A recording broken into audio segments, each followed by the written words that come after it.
श्रीराम जय जय राम।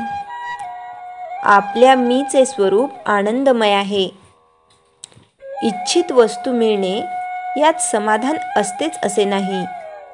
ती इच्छाच नाहीशी करणे यात समाधान आहे.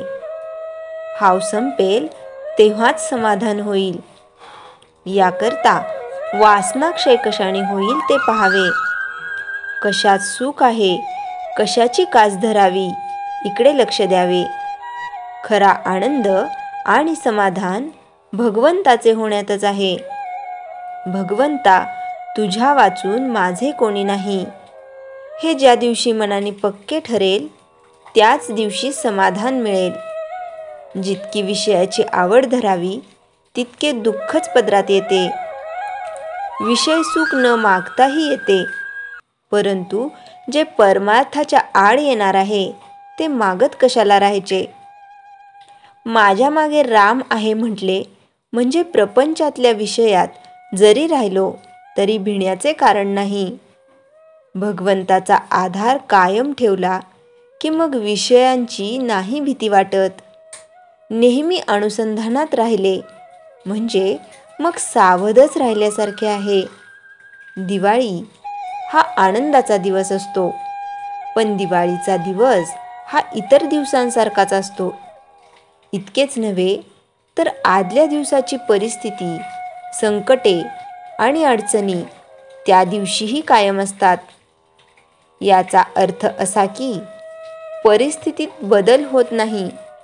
दिवाळीचा दिवस हा दिवस या नात्याने निराळा नाही, पण काल आपण जे केले ते दिवाळीच्या दिवशी आपण करीत नाही, हाच मुख्य फरक होय.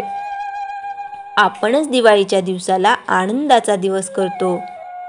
हे जर खरे तर तसा तो आपण नेहमीच का करू नये. आपल्याला नेहमीच दिवाळी असावी, आपण नेहमीच आनंदात असावे आणि त्याकरता आनंदमय अशा भगवंताचा आधार घ्यावा.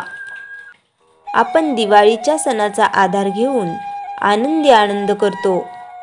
मग आनंद जो निर्माण करतो त्या भगवंताच्याच आश्रयाला नेहमी का न जावे. भगवंताचा आनंद हा फार बलवत्तर आहे. तो एकदा मिळाल्यावर प्रपंचातल्या लाभहानीचे महत्त्व वाटत नाही. भगवंताचे स्वरूपच मुळी आनंदमय आहे. असा आनंदमय भगवंत आपल्या आतमध्ये असून आपण दुःख भोगतो. याला कारण भगवंताला प्रकट व्हायला आपणच आपल्या आतमध्ये आडकाठी करीत असतो.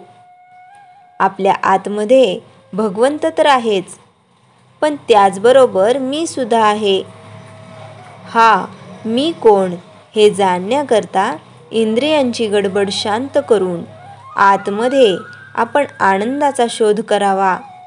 म्हणजे आपल्याला या मीचे स्वरूपही आनंदमय असल्याचे प्रत्ययाला येईल. अशी परमात्म्याची ओळख करून घेणे ही खरी जीवनाची सुरुवात आहे आणि परमात्म्यात विलीन होणे हेच जीवनाचे सर्वस्व होय. श्रीराम जय जय राम. चैतन्यवाणी, ज्याचा आनंद टिकेल त्याला नित्य दिवाळी आहे. श्रीराम जय जय राम. जयाच्या जनी जन्मनामार्थ झाला, जयाने सदा वासनामात केला. जयाच्या मुखी सर्वदा नाम कीर्ती, नमस्कार त्या ब्रह्मचैतन्यमूर्ती. श्रीराम जय जय राम.